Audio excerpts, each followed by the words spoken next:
Hello बच्चों, आकाश के Hindi YouTube channel पे आपका स्वागत है। जेई मेल वीकली सीरीज में आज हम आपके लिए लेके आए एक और ब्रांड न्यू एपिसोड। आज के सेशन में केमिस्ट्री का एक इंपॉर्टेंट टॉपिक हम डिस्कस करेंगे, which is basic concepts of organic chemistry. इस टॉपिक से पिछले 5 साल में सबसे ज़्यादा सवाल पूछे गए। इस टॉपिक में हम जीओसी, आईयूपीएसी नॉमेनक्लेचर और आइसोमेरिज्म के कुछ क्वेश्चंस जो कि प्रीवियसली जेई मेन में पूछे गए, आज हम इनको डिस्कस करेंगे। ये सारे क्वेश्चंस बहुत इंपॉर्टेंट है, बहुत अच्छे से सेलेक्टेड है, तो आज का ये जो सेशन है आपके लिए बहुत ज़्यादा बेनिफिशियल रहेगा। ओके, स्टार्ट करते हैं। This is your first question. A sample of 0.125 gram of organic compound when analyzed by Dumas method yields 22.7 milliliter of nitrogen gas collected over KOH solution at 280 Kelvin and 759 millimeter Hg pressure। तो ये पहला सवाल ही आपको पता चल गया होगा। जो basic concepts of organic chemistry इस नाम से क्लास 11th में चैप्टर है आपके पास, उसके सबसे लास्ट में क्वालिटेटिव एनालिसिस, क्वांटिटेटिव एनालिसिस के टॉपिक है। तो ये डूमास मेथड आपने क्वांटिटेटिव एनालिसिस में देखा होगा, और जेई मेन में इस टॉपिक से सबसे ज्यादा सवाल पूछे जाते हैं, एक तो जेल्डल मेथड और एक डूमास मेथड। तो डूमास मेथड का एकदम स्टैंडर्ड क्वेश्चन हमारे पास है। ऑर्गेनिक कंपाउंड को डूमास मेथड में जब हम एनालिसिस करते हैं तो यहाँ से ऑर्गेनिक कंपाउंड को कॉपर ऑक्साइड के साथ हीट करते हैं, जिससे ऑर्गेनिक कंपाउंड में प्रेजेंट नाइट्रोजन गैस में कन्वर्ट हो जाता है। और जो नाइट्रोजन गैस यहाँ पे इवॉल्व होता है दैट इज 22.7 मिलीलीटर, और इसका टेम्परेचर और प्रेशर हमें दे रखा है। The percentage of nitrogen present in organic compound. तो इस डेटा से हमें ये बताना है कि ऑर्गेनिक कंपाउंड में कितना वेट परसेंटेज नाइट्रोजन है। तो ये कैसे लिख सकते हैं? Wait percentage of nitrogen in organic compound. पहले शॉर्ट में मैं इसको लिख देता हूं कि ऑर्गेनिक कंपाउंड में नाइट्रोजन का कितना वेट होगा डिवाइडेड बाय ऑर्गेनिक कंपाउंड का कितना वेट होगा मल्टीप्लाइड बाय 100। तो ये तो हमें दिख ही रहा है कि ऑर्गेनिक कंपाउंड का वेट हमें दे रखा है। हमें बस इस गिवन इंफॉर्मेशन से ये बताना है कि ऑर्गेनिक कंपाउंड में नाइट्रोजन का वेट कितना है। ओके, तो जो आपके पास ऑर्गेनिक कंपाउंड है, इसका जो भी रिएक्शन किया गया, फाइनली हुआ क्या, इसके अंदर प्रेजेंट सारा नाइट्रोजन किस में कन्वर्ट हो गया? नाइट्रोजन गैस में। और ये नाइट्रोजन गैस का प्रेशर, वॉल्यूम, टेम्परेचर हमें दे रखा है। तो किसी भी गैस का अगर प्रेशर, वॉल्यूम, टेम्परेचर हमें दे रखा है तो उस गैस के नंबर ऑफ मोल हम पता कर सकते हैं आइडियल गैस इक्वेशन से, और number of mole nitrogen gas के पता चल जाएंगे तो मोल्स को मॉलिक्यूलर वेट से मल्टीप्लाई करेंगे, नाइट्रोजन का वेट आ जाएगा। And this complete weight of nitrogen came from organic compound. तो सीधा वेट ऑफ नाइट्रोजन को यहाँ पे सब्स्टिट्यूट करने की जरूरत है और हमें नाइट्रोजन का वेट परसेंटेज मिल जाएगा। तो PV equal to NRT apply कर देता है। Moles of nitrogen gas is equal to PV by RT. अब यहाँ पे सही से आप पुट करना नाइट्रोजन गैस का प्रेशर। ये नाइट्रोजन गैस को हम कलेक्ट कर रहे हैं केओएच सॉल्यूशन, एक्वस सॉल्यूशन के ऊपर कलेक्ट कर रहे हैं। तो टोटल प्रेशर 759 मिलीमीटर एचजी है। ये जो टोटल प्रेशर है ना, इसमें ड्राई नाइट्रोजन गैस का प्रेशर भी है और एक्वस टेंशन वाटर वेपर्स का प्रेशर भी है। और यहाँ पर 280 केल्विन पे वाटर वेपर्स का प्रेशर हमें अलग से मेंशन करके दे रखा है। तो हमें क्या करना है, इस टोटल प्रेशर में से वाटर वेपर्स के प्रेशर को सब्सट्रैक्ट करना है ताकि ड्राई नाइट्रोजन गैस का प्रेशर हमें मिल सके। तो ये कितना हो जाएगा? 759 माइनस 14.2, ये हो जाएगा ड्राई नाइट्रोजन गैस का प्रेशर मिलीमीटर एचजी में। आप इसे 760 से डिवाइड करोगे तो प्रेशर ऑफ नाइट्रोजन गैस आपको एटीएम में मिलेगा। वॉल्यूम है नाइट्रोजन गैस का 30 ml, तो 30 डिवाइडेड बाय 1000, तो ये volume of nitrogen gas litre में हो गया, डिवाइडेड बाय आर की वैल्यू अब 0.0821 हम पुट कर सकते हैं। टेम्परेचर केल्विन में 280 केल्विन दे रखा है।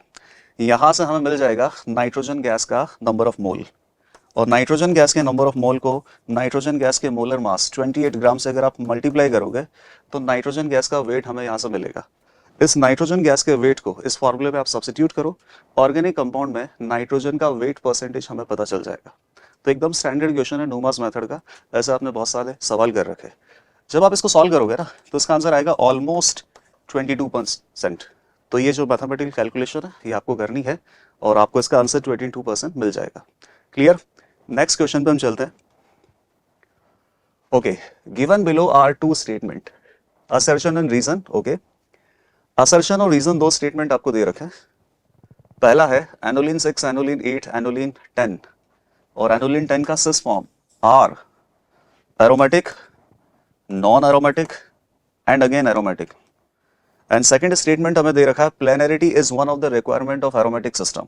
तो हमें पता करना है कि दोनों स्टेटमेंट सही है या नहीं है, और जो सेकंड स्टेटमेंट है reason which is a correct explanation of assertion और नॉट। तो एरोमेटिसिटी वाले टॉपिक में से जो दो एक्सेप्शन आते हैं वो दो एक्सेप्शन आपको यहाँ पे दे रखे हैं।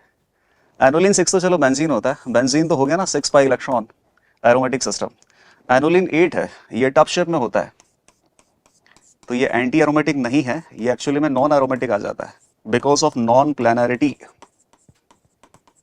और ये एनोलिन 10 है, एनोलिन 10 भी नॉन प्लेनरिटी की वजह से नॉन एरोमेटिक ही आता है। लेकिन अब आप यहाँ पे देखो कि एनोलिन 10 के सामने कुछ लिखा हुआ है सिस, तो यहाँ पे हर पाई बॉन्ड पे सिस कॉन्फ़िगरेशन है, सिस कॉन्फ़िगरेशन है, ये दोनों हाइड्रोजन सेम साइड है। इसका मतलब अभी ये फिलहाल प्लेनर है, और अगर ये प्लेनर है तो उसमें 10 पाई इलेक्ट्रॉन का रेजोनेंस है, और 10 पाई इलेक्ट्रॉन का साइक्लिक रेजोनेंस होगा, तो ऐसे रिंग कैसी आएगी, एरोमेटिक।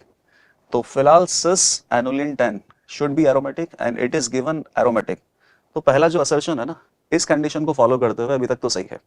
लेकिन अगर यहाँ पे केवल ऐसा लिखा होता ना एनोलिन 10, तो एनोलिन 10 तो नॉन एरोमेटिक होता है, क्योंकि एनोलिन 10 में ये जो हाइड्रोजन आइटम्स है इनमें स्टेरिक रिपल्शन की वजह से, ये पाई बॉन्ड यहाँ पे है, यहाँ पे ये हाइड्रोजन आइटम, ये हाइड्रोजन आइटम, इनमें बहुत ज़्यादा स्टेरिक रिपल्शन होता है। इस स्टेरिक रिपल्शन की वजह से ये दोनों हाइड्रोजन आइटम जब एक दूसरे से दूर जाएंगे तो यहाँ बीच वाले पार्ट से ये रिंग नॉन प्लेनर हो जाएगा। जैसे नॉन प्लेनर होगा यहाँ पे कॉन्जुगेशन फिनिश, और फिर सीधा आंसर आएगा नॉन एरोमेटिक।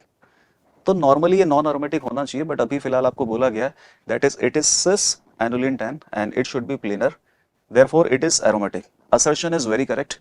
रीजन देखते हैं, planarity is one of the requirement of aromatic system, एकदम करेक्ट है।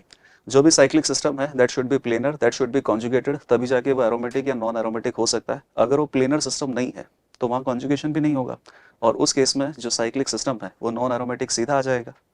तो असर्शन और रीजन दोनों सही है, and reason is also correct explanation, so answer should be option number A. तो एरोमेटिसिटी के ऊपर एकदम क्लासिक सवाल है, और जो दो एरोमेटिसिटी में अपने पास एक्सेप्शन आते हैं एनोलिन 8 और एनोलिन 10, उन दोनों को यहाँ पे यूटिलाइज भी किया है। Okay, let's move on to next question. During halogen test sodium fusion extract is boiled with HNO3, why? तो ये line as it is NCERT में लिखा हुआ है।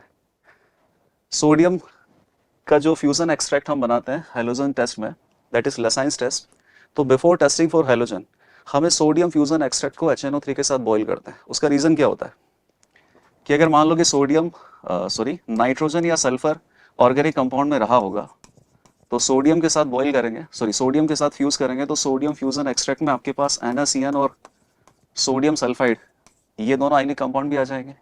लेकिन आप टेस्टिंग किसके लिए कर रहे हो, क्लोरीन के लिए, तो बेसिकली आपको NaCl इस सोडियम फ्यूजन एक्सट्रैक्ट पे ध्यान देना है, और सोडियम साइनाइड और सोडियम सल्फाइड इन दोनों को डिकम्पोज करके सोडियम फ्यूजन एक्सट्रैक्ट में से हमें हटाना है, ताकि ये फर्दर जब टेस्टिंग हम करेंगे, क्या टेस्टिंग करते हैं कि अगर अपने पास सोडियम फ्यूजन एक्सट्रैक्ट NaCl है तो हम इसमें AgNO3 सॉल्यूशन ऐड करते हैं, तो Ag प्लस और Cl माइनस कंबाइन होके AgCl व्हाइट प्रेसिपिटेट मिलता है।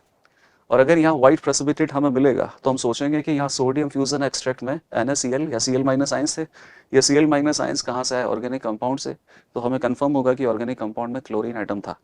लेकिन अगर मान लो कि यहाँ पे ऑर्गेनिक कंपाउंड में क्लोरीन आइटम नहीं है और नाइट्रोजन है, तो सोडियम फ्यूजन एक्सट्रैक्ट में क्या बनेगा, सोडियम साइनाइड, और अगर हम इसमें AgNO3 ऐड करेंगे तो वहाँ से भी एक व्हाइट प्रेसिपिटेट बन जाएगा। Cn माइनस Ag प्लस के साथ मिलके AgCN सिल्वर साइनाइड बनेगा, which is also white in colour. तो व्हाइट इन कलर जैसे आएगा हमें लगेगा कि ये क्लोरीन आइटम की टेस्टिंग है, बट वो गलत है। तो हेलोजन आइटम की टेस्टिंग से पहले जो सोडियम फ्यूजन एक्सट्रैक्ट है, अगर उसमें सोडियम साइनाइड या सोडियम सल्फाइड बना हुआ है तो उसको हमें डिकम्पोज करने के लिए कंसनट्रेटेड HNO3 के साथ बॉईल करना पड़ता है। और ये क्या करेगा, NaCN या सोडियम सल्फाइड कंसनट्रेटेड HNO3 के साथ जब सोडियम फ्यूजन एक्सट्रैक्ट को बॉईल करेंगे तो cyanide ion plus H plus HCN बनेगा, और इधर sulphide ion plus H plus H2S बनेगा, और H2S भी गैस है, HCN भी गैस है। तो साइनाइड आयन या sulphide ion sodium fusion extract में से वॉलेटाइल मैटर बन के उड़ जाएंगे, और बाकी क्या बचा, NaNO3। तो करेक्ट ऑप्शन अपने पास हो जाएगा सेकंड ऑप्शन। हेलोजन की टेस्टिंग से पहले सोडियम फ्यूजन एक्सट्रैक्ट को कंसंट्रेटेड HNO3 से बॉईल करते हैं, why, because to decompose cyanide और sulphide present of sodium. So option number B is correct. Okay, now next question. The number of moles of copper oxide cupric oxide that will be utilized in Dumas method for estimating nitrogen in a sample of 57.5 gram of NN dimethyl aminopentane. Okay, तो NN dimethyl aminopentane है। डूमास method में हम इसकी reaction copper oxide के साथ ही करते हैं। इससे क्या होता है, ऑर्गेनिक कंपाउंड का सारा नाइट्रोजन ऑक्सीडाइज होकर नाइट्रोजन गैस बन जाता है। तो आपको इस रिएक्शन को लिखना है और पता करना है कि कॉपर ऑक्साइड का कितना मोल्स यहाँ पर रिक्वायर्ड होगा। तो इसकी इक्वेशन हम लिख लेते हैं। NN dimethyl aminopentane, pentane is 5 carbon, NN dimethyl aminopentane, कहीं पे आप अमीनो फंक्शनल ग्रुप लगा दो, डाइमिथाइल CH3 इसका मॉलिक्यूलर फॉर्मूला आप कैलकुलेट करोगे सारे हाइड्रोजन लगा के, तो ये मिलेगा C7H17N और ये आपको दे रखा 57.5 ग्राम। ओके, कॉपर ऑक्साइड के कितने मोल रिक्वायर्ड होंगे, तो पहले बैलेंस्ड केमिकल रिएक्शन हम यहाँ पे लिखवाते हैं। तो C7H17N plus copper oxide, carbon will be oxidize to CO2, hydrogen will be oxidize to H2O, nitrogen gas बन जाएगा और कॉपर 2+ से रिड्यूस होकर 0 तक चला जाएगा। बैलेंस करें इसको, तो पहले तो नाइट्रोजन एटम बैलेंस हो गए, 7 CO2, 17/2 H2O, oxygen atom balance करने बस बाकी है। कार्बन हाइड्रोजन बैलेंस हमने कर दिया है। ऑक्सीजन एटम कितना मिलेगा यहां से,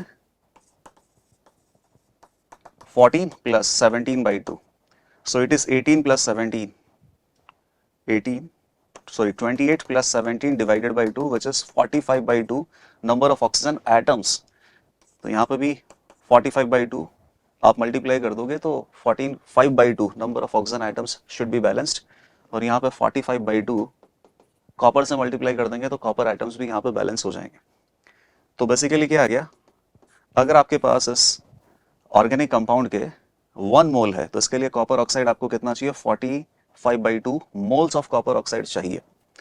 अब यहाँ पे इसके मोल्स हमें देखने पड़ेंगे पहले ऑर्गेनिक कंपाउंड के, इसका वेट हमें दे रखा है, तो इसका मॉलिक्यूलर वेट कितना होगा नंबर ऑफ मोल निकालने के लिए,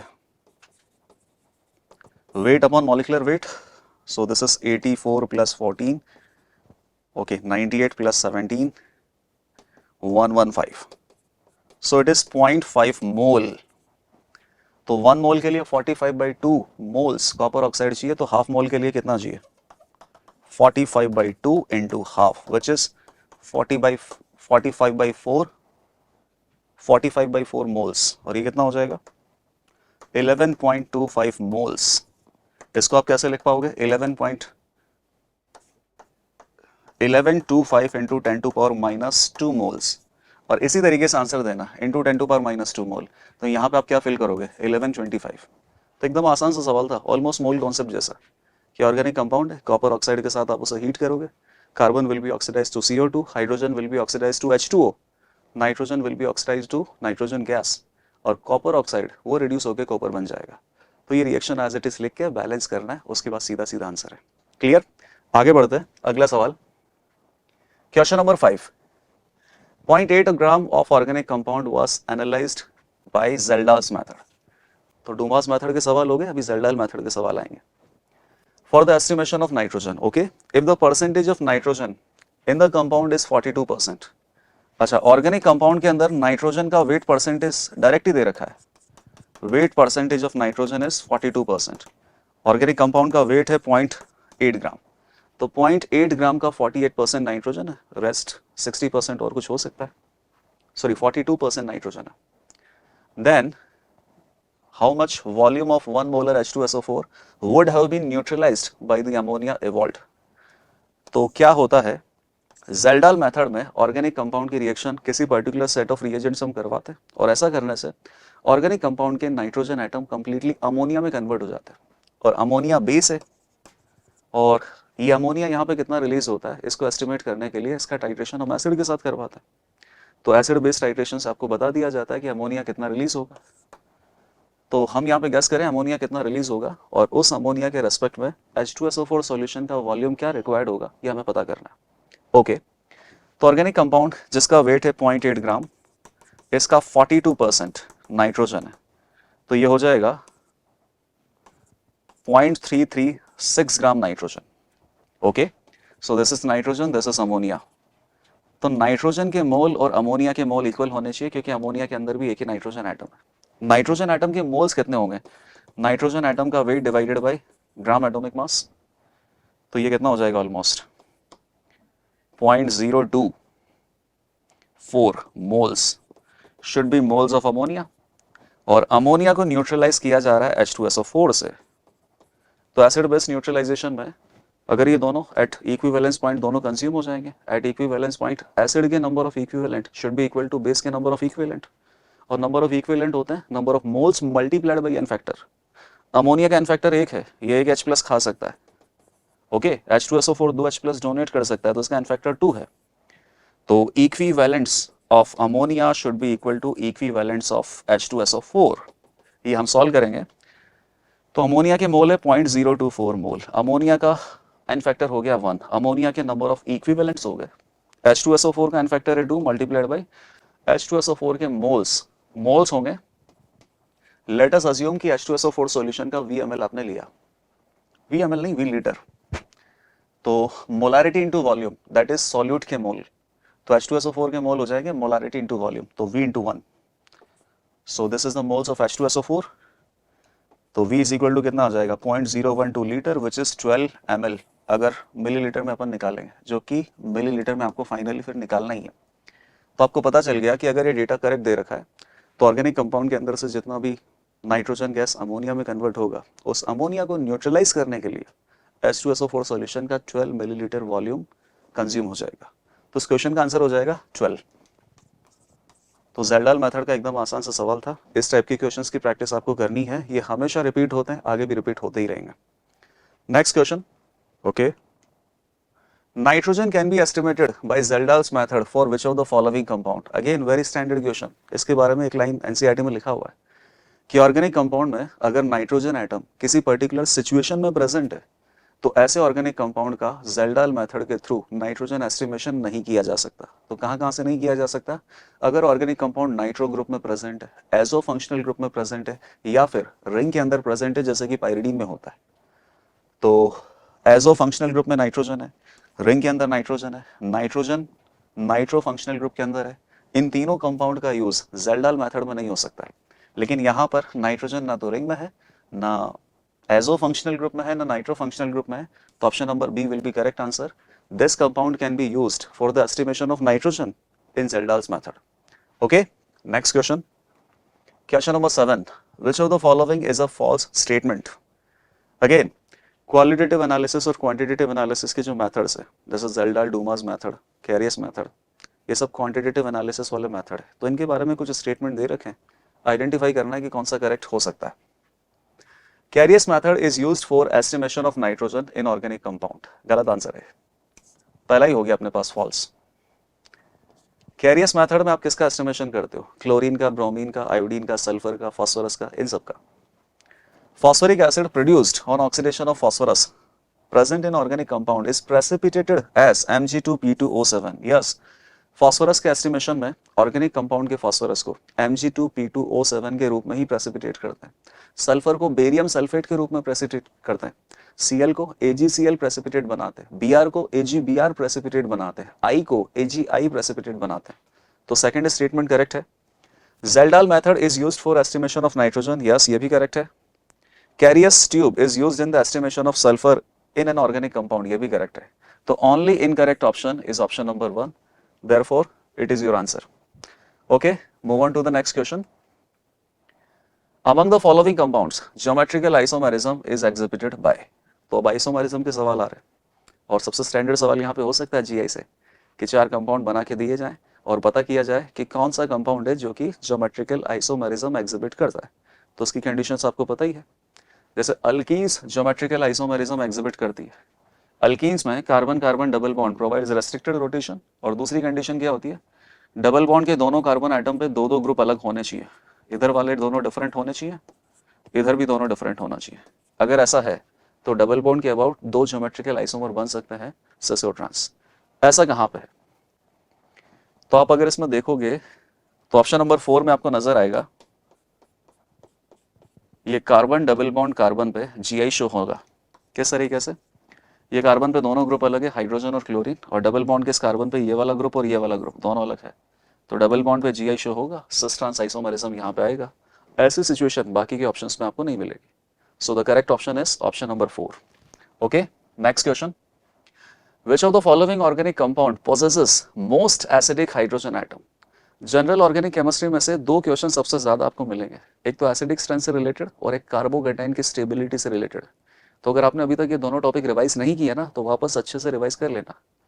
एसिडिक स्ट्रेंथ कैसे कंपेयर करता है?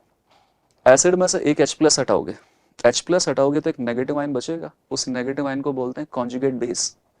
कॉन्जुगेट बेस जितना ज्यादा स्टेबल होता है, एसिड उतना ही ज्यादा एसिडिक होता है। तो यहाँ पे आपके पास 4 कंपाउंड दे रखे हैं, आपको बताना है कि मोस्ट एसिडिक हाइड्रोजन एटम कहाँ है। तो conjugate base which is what, an A9.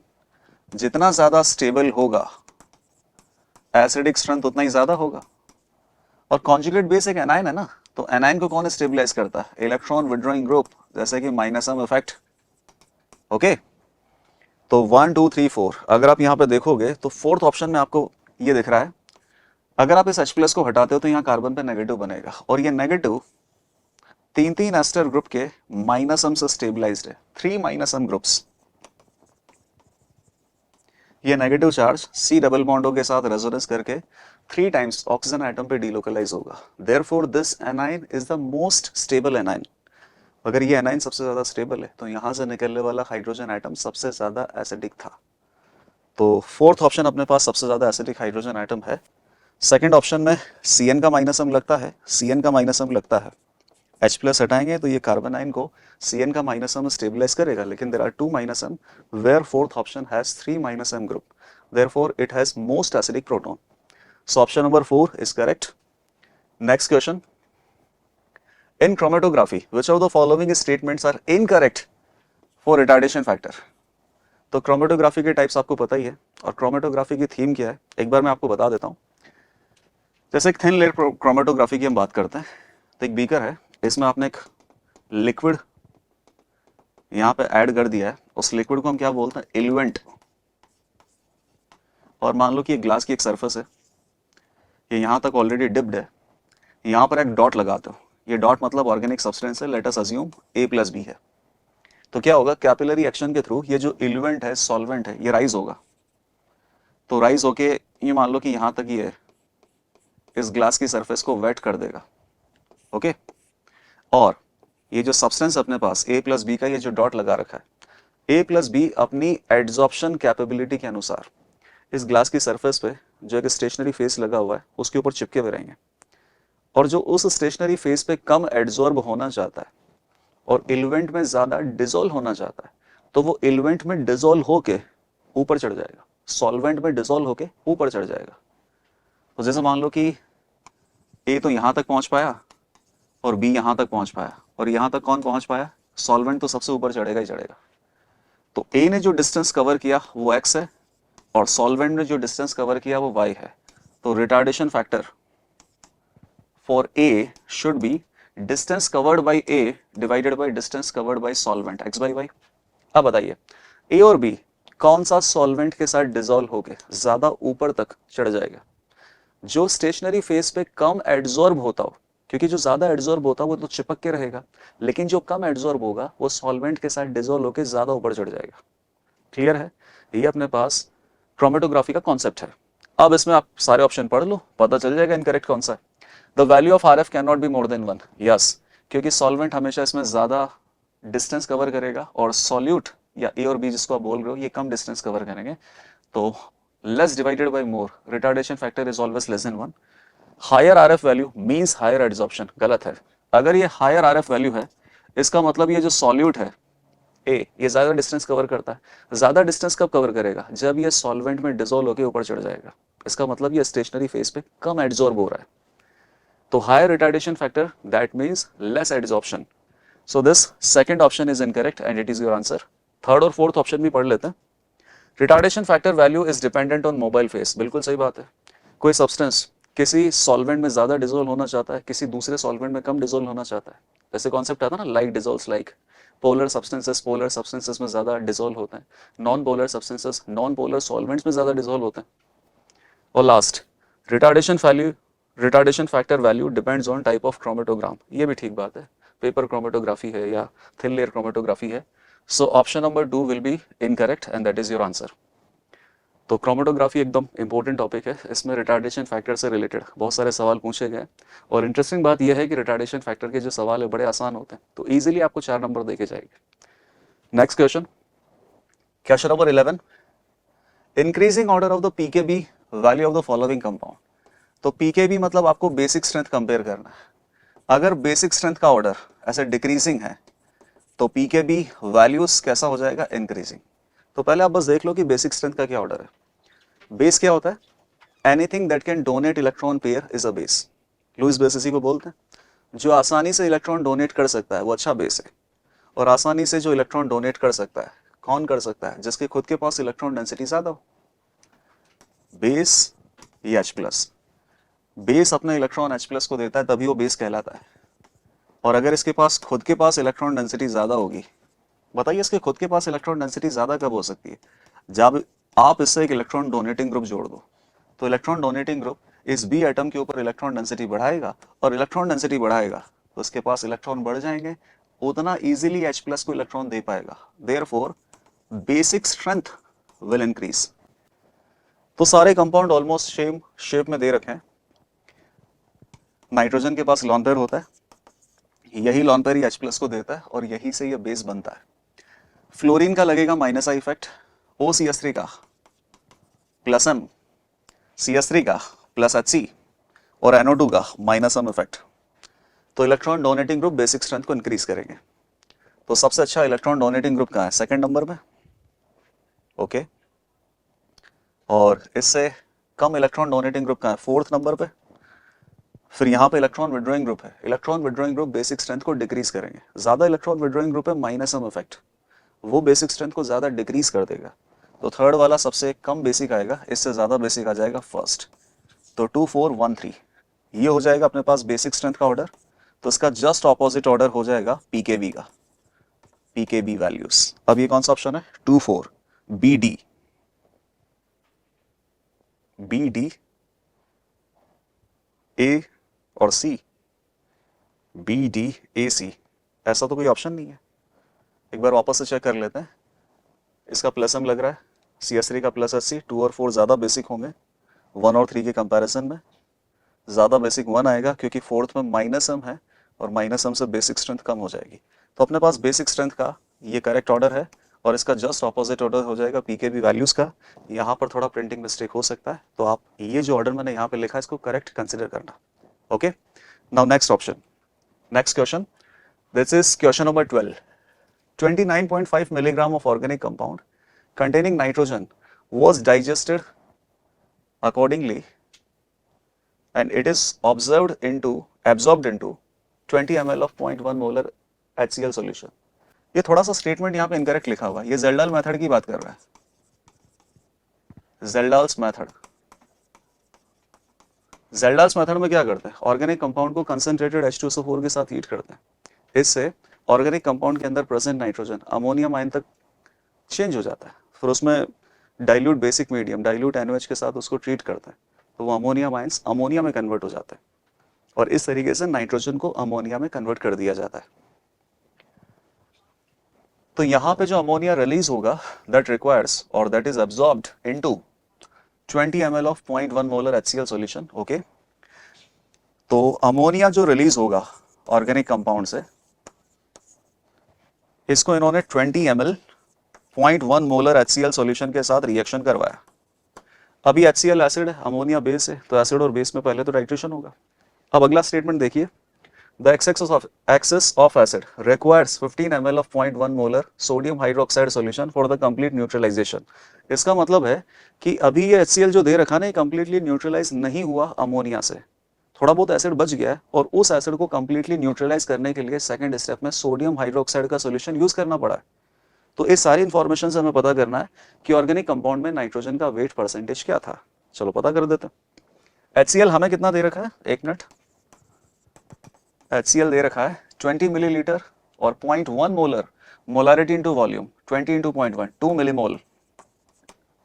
Okay, ammonia इसका कितना कंज्यूम करेगा पता नहीं, HCl बेसिकली ज़्यादा हो गया है, और जो एक्सेस ऑफ HCl है इसको न्यूट्रलाइज करने के लिए सोडियम हाइड्रोक्साइड यूटिलाइज कर रहे हैं। ओके, तो सोडियम हाइड्रोक्साइड कितना यूटिलाइज हो रहा है, 15 मिलीलीटर सॉल्यूशन ऑफ 0.1 मोलारिटी, तो molarity into volume 1.5 millimole sodium hydroxide is used. तो यहाँ इससे हम निकालेंगे कितना सोडियम हाइड्रोक्साइड के लिए कितना HCl यूज हुआ है। हालांकि ये रिएक्शन बैलेंस होगी NaCl प्लस H2O, तो इसके लिए एक के लिए इसका एक ही चाहिए, तो 1.5 millimole sodium hydroxide 1.5 millimole HCl को कंज्यूम करेगा। टोटल HCl आपको कितना दे रखा है 2 मिलीमोल, तो 1.5 मिलीमोल अगर सोडियम हाइड्रोक्साइड न्यूट्रलाइज करेगा तो अमोनिया के न्यूट्रलाइज करने के लिए कितना है 0.5 मिलीमोल HCl अमोनिया न्यूट्रलाइज करेगा। ये रिएक्शन भी बैलेंस है,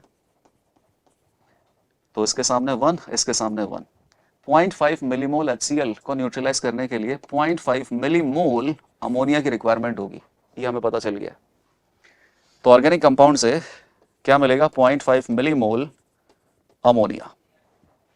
इस अमोनिया के अंदर नाइट्रोजन का वेट कितना होगा, तो 0.5 इंटू 10⁻³ ये हो गया अपने पास मोल्स ऑफ अमोनिया। अमोनिया के अंदर एक नाइट्रोजन एटम है, तो अमोनिया के मोल को 1 से मल्टीप्लाई करो मोल्स ऑफ नाइट्रोजन एटम, और moles of nitrogen atom into gram atomic mass 14 gram of nitrogen, तो ये हो जाएगा वेट ऑफ नाइट्रोजन। और अमोनिया में ये सारा नाइट्रोजन आया कहाँ से, ऑर्गेनिक कंपाउंड से, तो ये सीधा आंसर हो गया। Wait percentage of nitrogen in organic compound, it is equal to weight of nitrogen divided by weight of organic compound into 100। weight of organic compound आप पुट कर देना 29.5 into 10⁻³ ग्राम, मिलीग्राम में दे रखा है, और नाइट्रोजन आइटम का वेट आप put कर देना 0.5 into 10⁻³ मल्टीप्लाइड बाई 14 ग्राम। तो जैसे ही आप इसे सॉल्व करोगे ना, आपको पता चलेगा कि नाइट्रोजन का जो वेट परसेंटेज है, ये कैलकुलेशन आप ही को करनी है, 23.7 करीब आ जाएगी। तो ये भी जेल्डाल मेथड का एकदम स्टैंडर्ड सवाल है। आज जो ये सेशन में हम डिस्कस कर रहे हैं, इसी में जेल्डाल मेथड के 2 सवाल हमने डिस्कस कर लिए। तो Kjeldahl and Dumas method both are very important, इनसे आपको अपने सेशन में, जेईई मेन के सेशन में क्वेश्चन देखने को मिलेगा। Next question, question number 13, increasing order of stability of resonating structure. Resonating structures हमें दे रखी है, इनमें से ज्यादा स्टेबल रेजोनेटिंग स्ट्रक्चर कौन सा है, लेस स्टेबल रेजोनेटिंग स्ट्रक्चर कौन सा है। तो स्टेबिलिटी ऑफ रेजोनेटिंग स्ट्रक्चर, ये टॉपिक हम जीओसी में पढ़ते हैं। सबसे पहले रेजोनेटिंग स्ट्रक्चर की स्टेबिलिटी के लिए कौन सा रूल अप्लाई करता है, ऐसी रेजोनेटिंग स्ट्रक्चर जिसमें पाई बॉन्ड ज्यादा है वो ज्यादा स्टेबल होती है। फिर सेकंड नंबर पे, अगर पाई बॉन्ड इक्वल है रेजोनेटिंग स्ट्रक्चर्स में, तो अनचार्ज्ड रेजोनेटिंग स्ट्रक्चर ज्यादा स्टेबल होती है चार्ज से। तो यहां देखेंगे पाई बॉन्ड किसमें, ये CHO को आप एक्सपेंड कर लेना बेटा, तो एक पाई बॉन्ड आपको यहाँ पे भी दिखाई देगा। इसमें कितने पाई बॉन्ड है, 2 पाई बॉन्ड। अगेन यहाँ भी कितना है 2, यहाँ पे कितना है 3 पाई बॉन्ड, 2 ये दिख रहे हैं और एक CHO के अंदर है। और यहाँ पे कितने पाई बॉन्ड है, 2 पाई बॉन्ड। तो D का जो स्टेबिलिटी है वो सबसे ज्यादा है। उसके बाद चार्ज्ड रेजोनेटिंग स्ट्रक्चर और अनचार्ज्ड रेजोनेटिंग स्ट्रक्चर में अनचार्ज्ड ज्यादा स्टेबल होता है। रेस्ट ABC सारी की सारी चार्ज्ड है। अगर चार्ज आ ही रहा है एटम्स के ऊपर, तो लेस इलेक्ट्रोनेगेटिव एटम के ऊपर पॉजिटिव चार्ज आए, मोर इलेक्ट्रोनेगेटिव एटम के ऊपर नेगेटिव चार्ज आए, उससे स्टेबिलिटी का ऑर्डर पता कर पाओगे। तो O पे पॉजिटिव, ये तो होना ही नहीं चाहिए, लीस्ट स्टेबल है। और यहाँ पे क्या है, carbon positive carbon negative, carbon positive carbon negative. अच्छा, जब सिमिलर एटम पे सिमिलर टाइप का चार्ज होता है, तो चार्जेस के बीच में डिस्टेंस डिसाइड करता है कि रेजोनेटिंग स्ट्रक्चर क्या होगा। अट्रैक्टिव चार्जेस पास में होने चाहिए, रिपल्सिव चार्जेस दूर होने चाहिए स्टेबिलिटी के लिए। यहाँ तो पॉजिटिव नेगेटिव एकदम सेम डिस्टेंस पे, तो आप इसमें थोड़ा सा एक एक्स्ट्रा फैक्टर यूज करना। अच्छा, नेगेटिव मतलब क्या होता है, इलेक्ट्रॉन पेयर, और यहाँ नाइट्रोजन पे भी क्या है, इलेक्ट्रॉन पेयर, एक लॉन पेयर होता है। तो लॉन पेयर रिपल्शन के चलते ये जो रेजोनेटिंग स्ट्रक्चर है वो थोड़ा सा लेस स्टेबल होगा और कंपैरेटिवली बी ज्यादा स्टेबल होगा। तो DBAC option number 2 will be correct. एकदम स्टैंडर्ड क्वेश्चन है रेजोनेटिंग स्ट्रक्चर की स्टेबिलिटी के लिए। आप रूल्स वापस से रिवाइज करना, क्वेश्चन को अटेम्प्ट करना, बहुत इजीली हो जाएगा। Okay, now next question, total number of chiral compounds from the following is. Total 5 compound का लिस्ट हमें दे रखा है और यहां से आपको पता करना है कायरल कंपाउंड। तो कायरल कंपाउंड कौन होता है, जिसमें POS और COS दोनों नहीं होता है, ऑप्टिकली एक्टिव कंपाउंड। तो इजीली आइडेंटिफाई कर लेंगे। फर्स्ट आप देखो, इधर फिनाइल रिंग है तो इधर तो हाइड्रोजन है ना, तो यहाँ पे तो पीओएस नहीं होगा, सीओएस भी नहीं है। इधर ऊपर सी डबल एच है, उधर नीचे वाली साइड सी डबल एच नहीं है। इक्वल ग्रुप अगर ऑपोजिट डायरेक्शन में मिलेंगे तब जाके सेंटर ऑफ सिमेट्री आएगी। तो centre of symmetry, plane of symmetry दोनों ही नहीं है, ये तो ऑप्टिकली एक्टिव हो गया।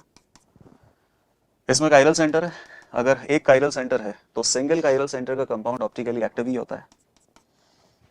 यहाँ प्लेन ऑफ सिमेट्री आपको नजर आ रही है, इसमें भी प्लेन ऑफ सिमेट्री नजर आ रही है, इसमें भी प्लेन ऑफ सिमेट्री है। तो जहां पे प्लेन ऑफ सिमेट्री है that molecule is optically inactive, that molecule is a chiral molecule. तो 3 हो गया ऑप्टिकली इनएक्टिव, 2 हो गया ऑप्टिकली एक्टिव, आंसर इसका आ जाएगा 2। तो एकदम स्टैंडर्ड सवाल था ऑप्टिकल एक्टिविटी के लिए। तो plane of symmetry, centre of symmetry, काफ़ी सारे सवालों में आपने देखा होगा, ऑप्टिकल एक्टिविटी का सवाल किया होगा, तो उसी के ऊपर बेस्ड ये क्वेश्चन है। Now next question, question number 15, incorrect statements regarding geometrical isomerism are. तो जीआई ज्योमेट्रिकल आइसोमेरिज्म के लिए 5 स्टेटमेंट दे रखे हैं, इनकरेक्ट हमें पता करना है, ये ध्यान देना, इनकरेक्ट पता करना है, not correct. Propene shows geometrical isomerism, तो प्रोपीन ज्योमेट्रिकल आइसोमेरिज्म शो नहीं करेगा क्योंकि ये कार्बन पे दोनों हाइड्रोजन सेम है, डबल बॉन्ड के एक कार्बन पे दोनों हाइड्रोजन सेम है, यहाँ ज्योमेट्रिकल आइसोमर नहीं बनेंगे, A is incorrect. Trans isomer has identical atoms और groups on the opposite side, बिल्कुल सही है। Carbon double bond carbon alkene में अगर इक्वल ग्रुप ऑपोजिट साइड है तो उसको ट्रांस ज्योमेट्री बोलते हैं, ये करेक्ट है। Cis two butene has a higher dipole moment than trans, okay, cis two butene बना लेते हैं और ट्रांस टू ब्यूटीन बना लेते हैं। वैसे सिस वाले का डाइपोल मोमेंट ज्यादा ही आएगा, बट एक बार देख लेते हैं हम। यहाँ हाइड्रोजन है तो हाइड्रोजन का तो इंडक्टिव इफेक्ट 0 होता है और CH3 का क्या लगता है प्लस आई, तो नेट डाइपोल मोमेंट इस डायरेक्शन में आ रहा है और CH3 का प्लस आई, CH3 का प्लस आई, तो दोनों का डाइपोल डायरेक्शन मैंने इंडिकेट किया, नेट डाइपोल मोमेंट कितना आ जाएगा 0। तो सिस वाले का डाइपोल मोमेंट ट्रांस वाले से ज्यादा है, ओके, करेक्ट है। 2 methyl but 2 ene shows geometrical isomerism, तो but 2 ene, okay, and 2 methyl, तो ये कार्बन कार्बन डबल बॉन्ड पे, इस कार्बन पे दोनों ग्रुप सेम है, यहाँ डबल बॉन्ड पे जीआई नहीं होगा, D statement is also incorrect. shows 2 geometrical isomer, incorrect statement हुआ ये, 2 methyl but 2 ene shows 2 geometrical isomerism, incorrect। last, trans isomer has a lower melting temperature than cis, ये तो बिल्कुल ही गलत है। cis trans isomerism में फिजिकल प्रॉपर्टीज के comparison का टॉपिक हम पढ़ते हैं, है ना, पढ़ते हैं कि डाइपोल मोमेंट कौन सी फॉर्म का ज्यादा होगा या फिर पोलैरिटी कौन सी फॉर्म की ज्यादा होगी, स्टेबिलिटी कौन ज्यादा होगा, बॉइलिंग टेम्परेचर किसका ज्यादा होगा, मेल्टिंग टेम्परेचर किसका ज्यादा होगा। तो मेल्टिंग टेम्परेचर में क्या फैक्टर निकल गया था, melting temperature is directly proportional to packing fraction, और पैकिंग फ्रैक्शन हमेशा ट्रांसफॉर्म का ही ज्यादा होता है, तो ट्रांसफॉर्म का जो मेल्टिंग टेम्परेचर है वो सिस फॉर्म से हमेशा ही ज्यादा होता है। तो option number 4 is incorrect, trans form has a lower melting temperature, no, trans form has a higher melting temperature than cis form. तो इनकरेक्ट ऑप्शन हो गया अपने पास ADE, option number 2 is correct. तो फिजिकल प्रॉपर्टीज के कंपैरिजन के लिए सिस और ट्रांस आइसोमर में एकदम आसान सा सवाल था। Now next question, arrange the carbanions in the order of decreasing stability, okay. तो कार्बोनाइन, कौन सा कार्बोनाइन ज्यादा स्टेबल होगा, जो रेजोनेंस स्टेबलाइज्ड होगा। कार्बोनाइन में हाइपर कॉन्जुगेशन तो होता नहीं, कार्बोनाइन में सिर्फ रेजोनेंस होगा, नहीं तो फिर इंडक्टिव इफेक्ट लगेगा। तो कार्बोनाइन जो रेजोनेंस कर रहा है माइनस m ग्रुप के साथ, इलेक्ट्रॉन विड्रॉइंग ग्रुप के साथ, वो कार्बोनाइन ज्यादा स्टेबल होगा। उसके बाद कार्बोनाइन जिसमें -I ग्रुप लगा हुआ है, electron withdrawing group, -M effect या -I इफेक्ट, ये कार्बोनाइन की स्टेबिलिटी को इंक्रीज करेंगे। सारे ऑप्शन हमें दे रखे हैं। इलेक्ट्रॉन डोनेटिंग ग्रुप कार्बोनाइन की स्टेबिलिटी को डिक्रीज करेंगे, तो second option will be correct. ये जो CCl3 माइनस है, तीनों क्लोरीन का -I इफेक्ट है, और इनफैक्ट क्लोरीन के पास लॉन पेयर है लेकिन क्लोरीन के पास वैकेंट ऑर्बिटल भी है, तो कार्बन का जो नेगेटिव चार्ज है, ये जो इलेक्ट्रॉन्स है, इसके वैकेंट ऑर्बिटल में डीलोकलाइज होंगे, दिस कार्बोनाइन इज रेजोनेंस स्टेबलाइज्ड।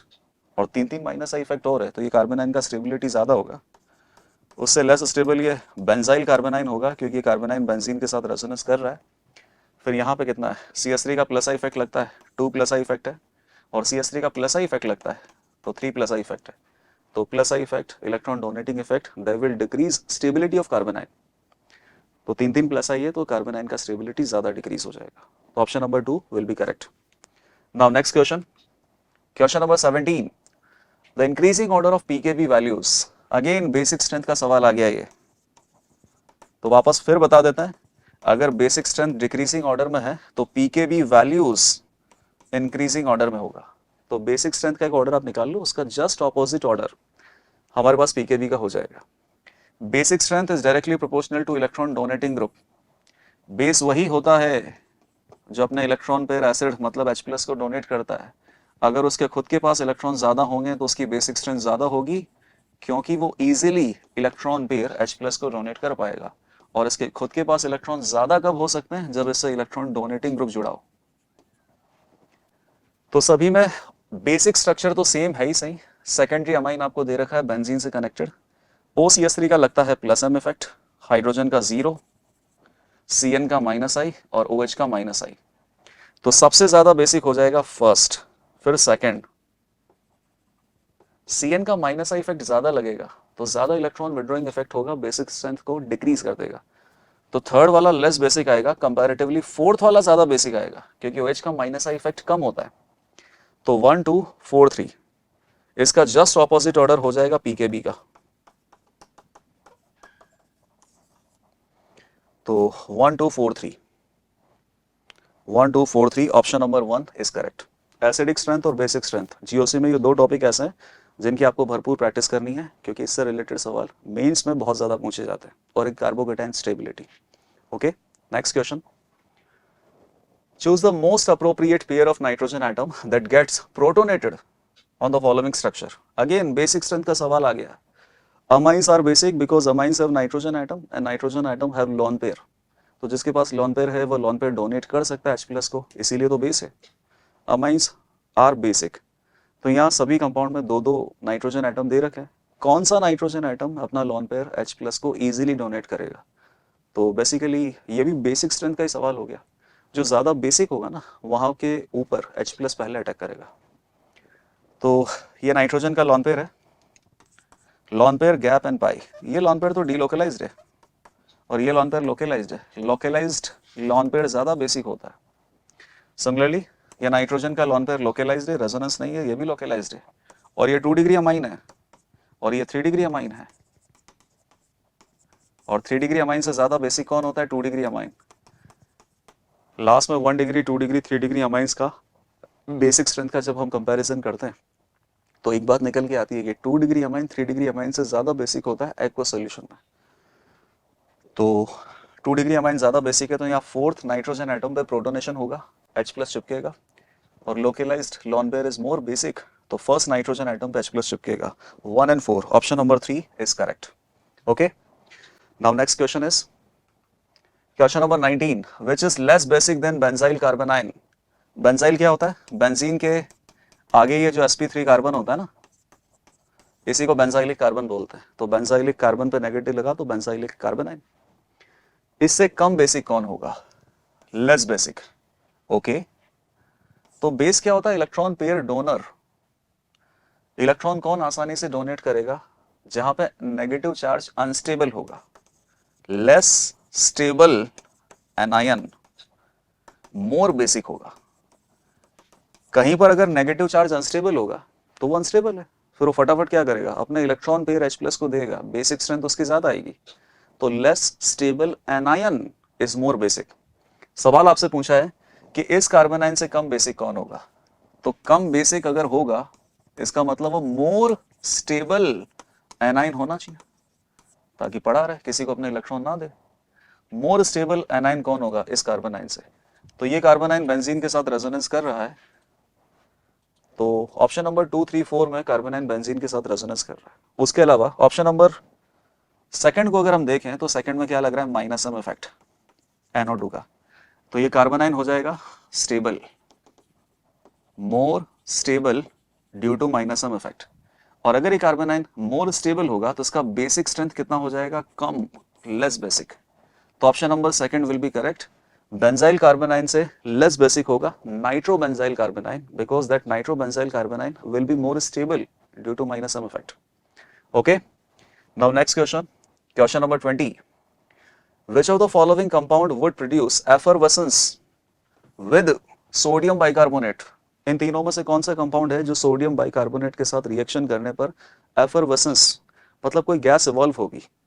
तो ऐसा कौन सा कंपाउंड है जो इन तीनों में से ऐसा कौन सा कंपाउंड है जो सोडियम बाइकार्बोनेट के साथ रिएक्शन करके गैस इवॉल्व करेगा, CO2 गैस वैसे?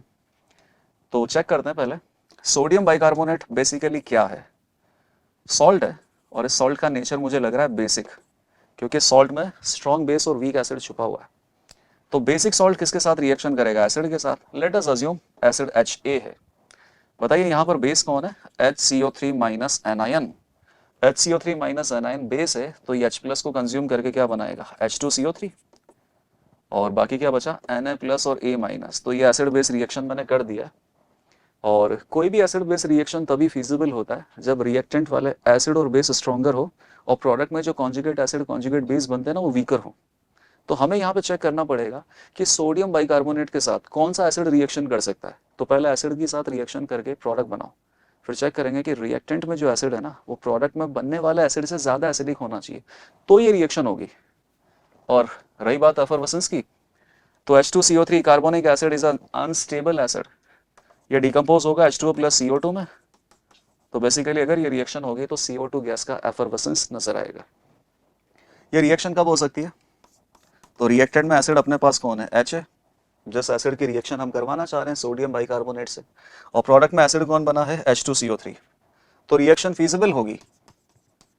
Reaction is feasible only if जो गिवन एसिड HA है it is more acidic then product में कौन सा एसिड बन रहा है? H2CO3।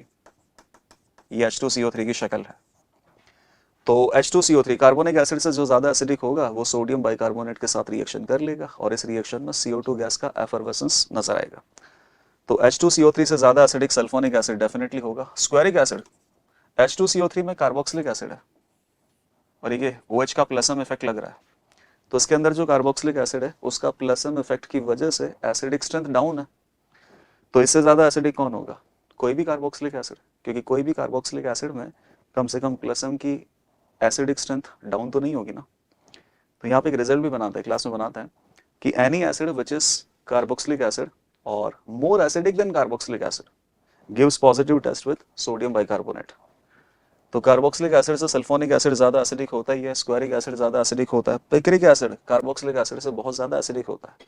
तो यहाँ पे जो तीनों एसिड है वो कार्बोक्सिलिक एसिड से ज्यादा एसिडिक है, इसीलिए ये तीनों एसिड सोडियम बाइकार्बोनेट के साथ रिएक्शन करके और CO2 गैस का एफरवेसेंस प्रोवाइड करेंगे। तो ऑप्शन हो जाएगा ऑप्शन नंबर 4 करेक्ट। ये एक बहुत इंपॉर्टेंट क्वेश्चन है कि सोडियम बाइकार्बोनेट के साथ कौन रिएक्शन करेगा। तो इस रिजल्ट को आप याद रखना, any acid which is more acidic then H2CO3 gives effervescence of CO2 on reaction with sodium bicarbonate. Okay, next question. Okay, observe the compound and choose correct statement. अच्छा, ये कंपाउंड जो है ये बड़ा इंपॉर्टेंट कंपाउंड है, vitamin C, ascorbic acid बोलते हैं इसको। तो एस्कॉर्बिक एसिड के बारे में आपसे पूछा है, करेक्ट स्टेटमेंट कौन सा होगा? It has carboxylic acid, no, carboxylic acid COOH functional group तो कहीं पे भी नहीं है। इट इज एस्कॉर्बिक एसिड, यही करेक्ट आ गया, तो थर्ड और फोर्थ इनकरेक्ट होगा। HB is the least acidic, HA is the least acidic hydrogen atom। तो HA और HB के बारे में एसिडिक स्ट्रेंथ आपको पता करनी है। वैसे इस H प्लस को हटाएंगे, यहाँ A लिखा हुआ है, यहाँ B लिखा हुआ है। तो acidic strength is directly proportional to stability of conjugate base. H plus हटाओ, जो नेगेटिव आयन बनता है उसको कॉन्जुगेट बेस बोलते हैं, और ये नेगेटिव आयन जितना ज्यादा स्टेबल होगा एसिड उतना ही अच्छा एसिड था। तो H प्लस हटाया, नेगेटिव बनाया, H प्लस हटाया, नेगेटिव बनाया। ये नेगेटिव भी रेजोनेंस स्टेबलाइज्ड है और ये नेगेटिव भी रेजोनेंस स्टेबलाइज्ड है, जबकि यहाँ से H प्लस हटाओ और यहाँ से H प्लस हटाओ तो ये नेगेटिव तो रेजोनेंस स्टेबलाइज्ड है ही नहीं। तो लीस्ट एसिडिक A और B कैसे हो सकते हैं? इनका तो कॉन्जुगेट बेस ज्यादा स्टेबल है और C और D वाले से जो कॉन्जुगेट बेस एनायन बनेगा वो लेस स्टेबल बनेगा। तो लीस्ट एसिडिक तो C और D में से एक होना चाहिए। चलो आप पता करना कि C और D में से लेस एसिडिक कौन होगा, लेकिन A और B तो लीस्ट एसिडिक नहीं होंगे, तो दोनों ऑप्शन इनकरेक्ट है। करेक्ट ऑप्शन हो जाएगा ऑप्शन नंबर 2। अगेन यहाँ पे एसिडिक स्ट्रेंथ का फंड आपको अप्लाई करना था। Okay, now next question, question number 22, which of the following carbocation is more stable. अच्छा ये सवाल भी आ ही गया, कौन सा कार्बोकेटाइन ज्यादा स्टेबल होगा? वही जो रेजोनेंस कर रहा है, वही जो अच्छा रेजोनेंस कर रहा है। अच्छे रेजोनेंस का मतलब क्या होता है? कार्बोकेटाइन को किसके साथ रेजोनेंस करना पसंद होगा? इलेक्ट्रॉन डोनेटिंग ग्रुप कार्बोकेटाइन को स्टेबलाइज करेगा। इलेक्ट्रॉन डोनेटिंग ग्रुप मतलब प्लसम इफेक्ट। अगर कार्बोकेटाइन का प्लसम ग्रुप के साथ रेजोनेंस है तो वो कार्बोकेटाइन सबसे ज्यादा स्टेबल होगा। प्लसम ग्रुप नहीं है तो कम से कम कार्बोकेटाइन एरोमेटिक हो, और एरोमेटिक भी नहीं है तो कुछ नहीं, carbocation carbon carbon pi bond के साथ रेजोनेंस करे ज्यादा, तब भी ज्यादा स्टेबल आएगा। तो कार्बोकेटाइन OCS3, OCS3 का प्लसम ही लगता है, लेकिन पहले चेक कर लो कि OCS3 का प्लसम इफेक्ट इस कार्बोकेटाइन की स्टेबिलिटी के लिए लग रहा है कि नहीं लग रहा है। तो पॉजिटिव और ये गैप और इधर भी ये गैप, ये पॉजिटिव रेजोनेंस करके कभी भी OCS3 की तरफ नहीं जाएगा। इनफैक्ट OCS3 का यहाँ पर माइनस आई इफेक्ट लगेगा, कार्बोकेटाइन की स्टेबिलिटी डिक्रीज होगी। सबसे ज्यादा स्टेबल कार्बोकेटाइन आएगा थर्ड और फोर्थ में, क्योंकि यहाँ पर OCS3 का प्लसम कार्बोकेटाइन के लिए लग रहा है। Lone pair gap, pi gap, positive. और यहाँ पर भी OCS3 का प्लसम इफेक्ट लग रहा है, और कार्बोकेटाइन दो पाई बॉन्ड के साथ एक्स्ट्रा रेजोनेंस और कर रहा है। तो फोर्थ कार्बोकेटाइन सबसे ज्यादा स्टेबल आएगा और फोर्थ से कम स्टेबल आएगा थर्ड। OCS3 का प्लसम लग रहा है और कार्बोकेटाइन एक अल्कीन के साथ रेजोनेंस और कर रहा है। Now next question, question number 23, propane molecule on chlorination, propane molecule on chlorination gives to dichloro product X and Y। तो मोनोक्लोरो नहीं, डाइक्लोरो प्रोडक्ट आपको बनाने, दो बनेंगे।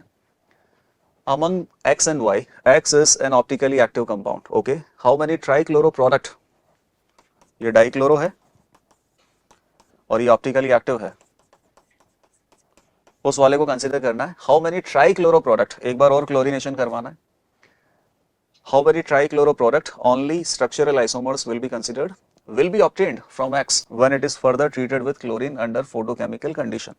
तो ये जो डाइक्लोरो प्रोडक्ट बना है ऑप्टिकली एक्टिव वाला, उसी का अगर ट्राइक्लोरो प्रोडक्ट बना जाए तो कितने बन सकते हैं? और केवल आपको इसमें स्ट्रक्चरल आइसोमर कंसीडर करना है, किसी का भी स्टीरियो आइसोमर कंसीडर नहीं करना है। तो पहले इसके डाइक्लोरो प्रोडक्ट तो हम बना ले। बताइए दो क्लोरीन कहाँ लग सकते हैं? जैसे फर्स्ट और फर्स्ट पे दो क्लोरीन लग जाए, सेकेंड और सेकेंड पे दो क्लोरीन लग जाए, फर्स्ट और सेकेंड पे दो क्लोरीन लग जाए, और फर्स्ट और थर्ड पे दो क्लोरीन लग जाए। ओके, ऑप्टिकली एक्टिव कौन सा? ये वाला है, इसी में काइरल सेंटर है। अब इसी पे ट्राई क्लोरो आपको करना है, वन मोर क्लोरीन। तो क्लोरीन कहाँ लग सकता है? इस फर्स्ट कार्बन पे या इस सेकंड कार्बन पे या फिर इस थर्ड कार्बन पे।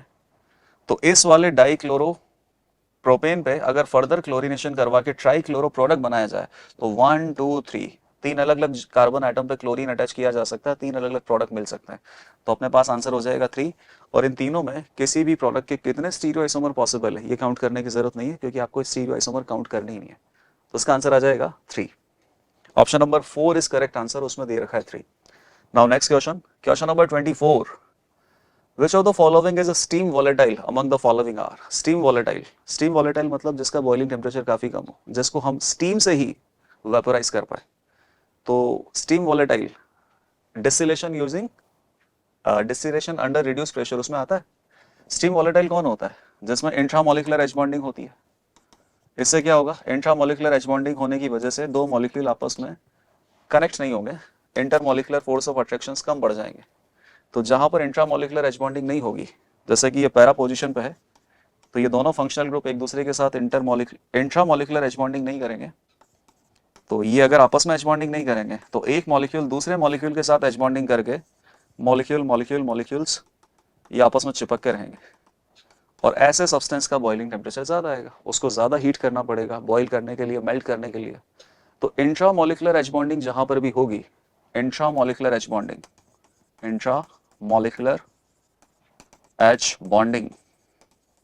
जहां पर भी होगी वहां पर मेल्टिंग पॉइंट कम होगा, बॉइलिंग पॉइंट कम होगा, और वो स्टीम वॉलेटाइल होगा। तो यहाँ पर भी इंट्रामोलिकुलर एच बॉन्डिंग है, और यहाँ पर भी, जैसे कि नाइट्रोजन से कनेक्टेड हाइड्रोजन, हाइड्रोजन का डेल्टा पॉजिटिव और ऑक्सीजन का लोन पेयर, इनमें जो अट्रैक्शन होगा उसको इंट्रामोलिकुलर एच बॉन्डिंग बोलेंगे। तो ए और बी में इंट्रामोलिकुलर एच बॉन्डिंग होगी, इनके बॉइलिंग टेम्परेचर कम होंगे, ये स्टीम वोलेटाइल होंगे। तो A and B, option number 4 is correct. Now question number 25। अच्छा, बेसिक ऑर्गेनिक केमिस्ट्री में ये लास्ट क्वेश्चन बनता ही था कि कम से कम एक क्वेश्चन हम IUPAC नॉमेनक्लेचर का भी डिस्कस करें। Okay, so this compound is, and इसका IUPAC नॉमेनक्लेचर आपको बताना है। तो यहाँ पर हाइड्रोक्सी अमीनो और एल्डिहाइड, 3 फंक्शनल ग्रुप अपने को पास दे रखे, तीनों डिफरेंट फंक्शनल ग्रुप है। तो जिस फंक्शनल ग्रुप की प्रायोरिटी ज़्यादा होगी उसको फंक्शनल ग्रुप कंसिडर करेंगे, बाकी सबको सब्स्टिट्यूएंट कंसिडर करेंगे। तो प्रायोरिटी ज़्यादा किसका होता है? एल्डिहाइड का। तो ये रहा फंक्शनल ग्रुप, और फंक्शनल ग्रुप इस बेंजीन रिंग से डायरेक्टली कनेक्टेड है, तो ये हो जाएगा अपने पास parent carbon chain. IUPAC name कैसे लिखते हैं? पेरेंट कार्बन चेन का नाम मिडिल में, लास्ट में फंक्शनल ग्रुप का नाम, और उसके पहले पेरेंट कार्बन चेन से जुड़े हुए सारे के सारे सब्सटेंट का नाम। तो पेरेंट कार्बन चेन तो बेंजीन हो गया, और फंक्शनल ग्रुप का नाम क्या होगा? CHO फंक्शनल ग्रुप का नाम एल होता है या कार्बल्डिहाइड होता है? तो यहाँ पे कार्बल्डिहाइड होगा, क्योंकि जो CHO फंक्शनल ग्रुप है ना, इसका carbon atom parent carbon chain में काउंट नहीं हो रहा है। तो चेन का नाम हो गया बेंजीन, फंक्शनल ग्रुप का नाम हो गया कार्बल्डिहाइड, और सारे सब्सटेंट का नाम, जैसे इस NH2 का नाम है amino, not amine. Amine as a functional group है, और अभी ये सब्सटेंट है, तो इसका एज अ सब्सटेंट इसका नाम क्या होगा? अमीनो। और ये हाइड्रोक्सी मिथाइल और NO2 तो चलो नाइट्रो होता ही है। फंक्शनल ग्रुप वाले कार्बन को नंबर 1 मिलेगा, ताकि फंक्शनल ग्रुप को मिनिमम नंबर मिले, और नंबरिंग इधर से करेंगे तो सब्सटेंट को मिनिमम नंबर मिलेगा, तो 2, 3, 4, 5 एंड 6। तो कंप्लीट नेम क्या हो जाएगा? 5 amino, 4 hydroxy methyl, 2 nitro, benzene 1 कार्बल्डिहाइड, और बेंजीन 1 कार्बल्डिहाइड को शॉर्ट में हम क्या बोल सकते हैं? बेंजेल्डिहाइड भी बोल सकते हैं। तो option number 2 will be correct, 5 amino, 4 hydroxy methyl, 2 nitrobenzaldehyde. Option number 2 is very correct.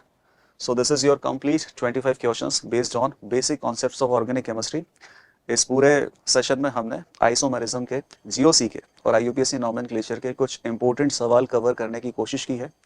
मैंने आपको इसमें इंपॉर्टेंट पॉइंट भी मार्क करवाए हैं, जैसे कि कार्बोकेटाइन का स्टेबिलिटी, एसिडिक स्ट्रेंथ वाला टॉपिक, और स्ट्रक्चरल आइसोमर में, हाँ, इसमें ज्योमेट्रिकल आइसोमर वाला टॉपिक ज़्यादा इंपॉर्टेंट रहता है। तो इन सभी टॉपिक्स को आप अच्छे से रिवाइज करें, ये सारे क्वेश्चंस आप अच्छे से अटेम्प्ट करें, एंड ऑल द बेस्ट।